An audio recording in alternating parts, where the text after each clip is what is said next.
వందనాలు తెలియజేస్తా ఉన్నాం. యేసుక్రీస్తు వారి యొక్క పుట్టుకను గురించి మీ అందరికీ తెలియజేయడానికి ఇష్టపడతా ఉన్నాం. ఆయన రక్షకుడు, ఆయన మానవులను ప్రేమించి తాను పరమును విడిచి భూలోకానికి వచ్చాడు.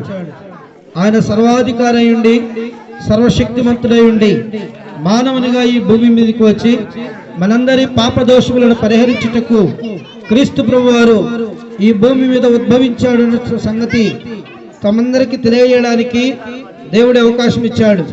మానవుడు పాపములోను శాపములతోనూ అపరాధములతోనూ నలిగిపోతా ఉన్నటువంటి మానవుణ్ణి క్రీస్తు ప్రభువారు రక్షించి వారికి పరమునకు చేర్చేటువంటి గొప్ప భాగ్యాన్ని దేవుడు అనుగ్రహించాడు. నీ పాపముల పరిహారార్థమై క్రీస్తు ప్రభువారు మరణించి తిరిగి లేచినటువంటి మహనీయుడు అని ప్రేమతో మీ అందరికి తెలియజేస్తా ఉన్నాం. ఆయనను రక్షకుడుగా నువ్వు స్వీకరించడం ద్వారా